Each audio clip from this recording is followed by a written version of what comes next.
Wow, look at this. It's like a city. The dad's in there. 这个不要拍，这个不要拍，好不好，小伙子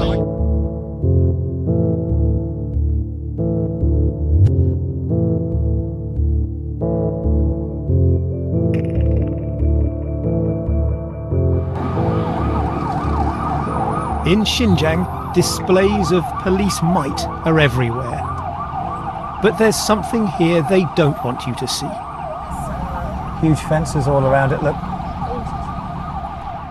Behind these blue steel walls, in a former school, is what China calls a vocational training centre. But it looks more like a prison.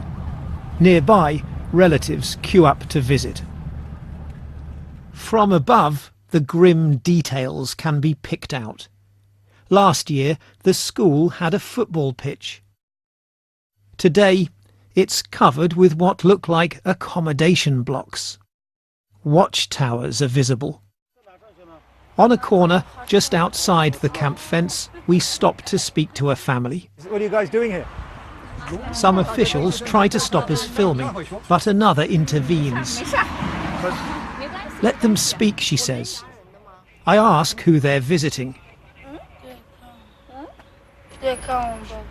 My dad, he replies. The dad's in there. 这个不要拍，这个不要拍，好不好，小伙子？Why can't we ask some questions? Xinjiang's main Muslim minority are known as the Uyghurs. We find many of their homes locked and deserted. Sinister official notices on the doors say the missing are being looked after.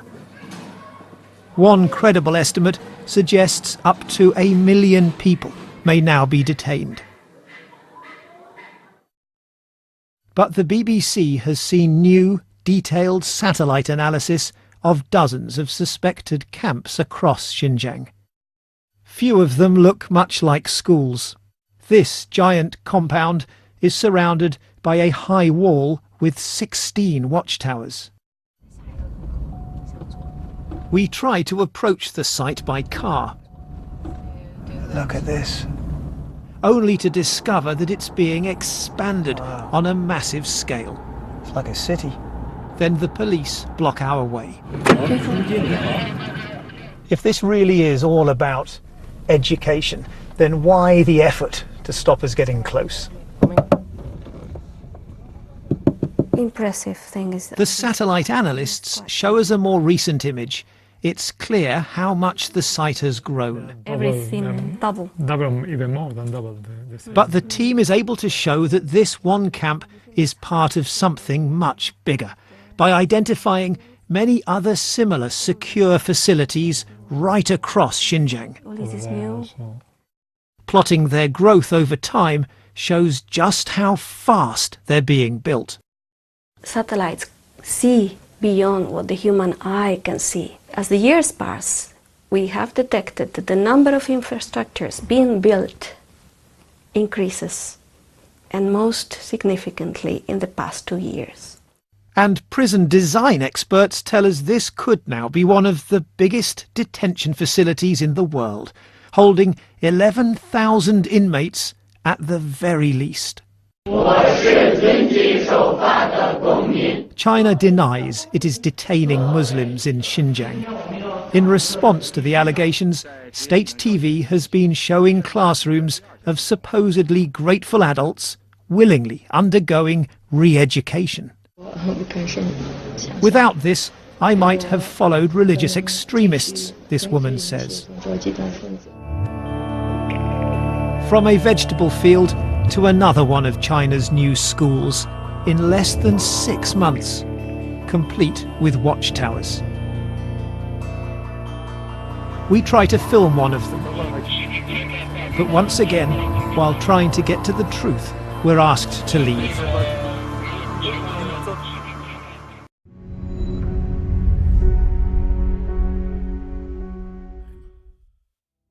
Recently, Bitter Winter posted exclusive videos on a large-scale transformation through education camp in which Uyghurs are detained, located in the Yingye township of Yining City in Xinjiang. And these videos have drawn general concerns internationally. Now, Bitter Winter posts new exclusive material about the Uyghur camp. Aside from the internal structure of the camp resembling that of a prison, our reporter also discovered some public signboards detailing the camp's internal management rules and regulations. According to public security personnel, some of these regulations are nearly identical to the management regulations of prisons. Instructions to the security section.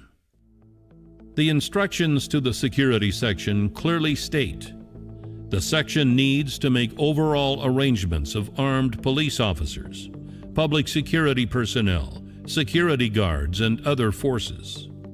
In fact, armed police officers and public security personnel are part of the state security forces. If it was an ordinary school, the daily routine of security would only require security guards. Regulations regarding family phone calls. The regulations include detailed provisions regarding contact between students and their families.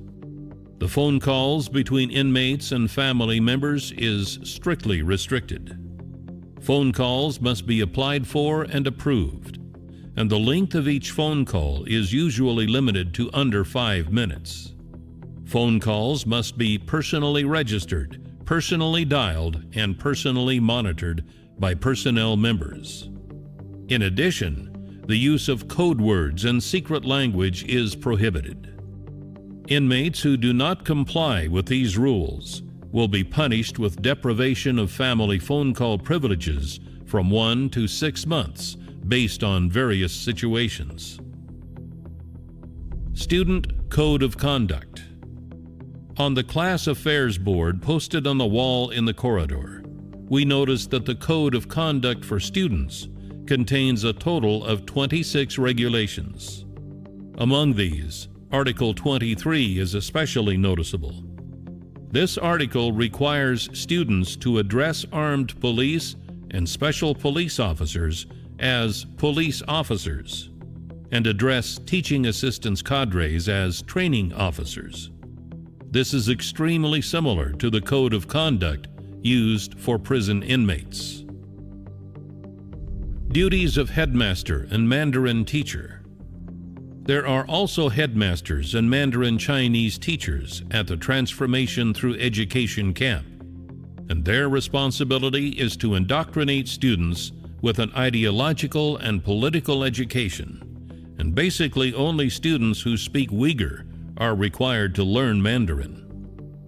Recently, Bitter Winter published a report, Studies in Prison, Staff Member Uncovers Details of a Xinjiang Camp, in which an employee reveals during his interview with Bitter Winter some details of a transformation through education camp in Xinjiang where he works. The Uyghur detainees are forced to learn Chinese. But even if a Uyghur manages to get a perfect score in Chinese, he or she will not be allowed to leave the camp. Teachers' job responsibilities. In one of the job responsibilities for teachers, teachers are required to strive hard to study Marxism-Leninism and Mao Zedong thought, adhere to the party's basic line, and teach students a proletarian philosophy. Heart-to-heart chat regulations. Article 1 of the regulations states that anti-extremism should be incorporated within the content of heart-to-heart chats, and emphasizes that through heart-to-heart chats, staff should gain a multifaceted understanding of students' ideological dynamics and strive to discover emerging and tendentious intelligence information and clues. As early as April 2017, CCP authorities enacted an anti-extremism regulation in Xinjiang. The regulation specifically targets Uyghurs with certain behaviors, such as wearing veils and growing long beards, as extremism and prohibited and suppressed. Apart from these rules and regulations, our reporter discovered in this secret visit a special room different from dormitories and classrooms, with a sign on the door reading Zhenbieshi. The original meaning of the Chinese word Zhenbie is to differentiate and distinguish, which emphasizes carrying out assessment, examination, identification, and verification in a cautious and serious manner. Inside the Transformation Through Education camp, what exactly should the screening room evaluate? Revealed by this staff member of the Transformation Through Education camp to Bitter Winter, the camp where he works divides Uyghurs into 4 levels: lenient supervision class, ordinary supervision class, strict supervision class, and enforced supervision class.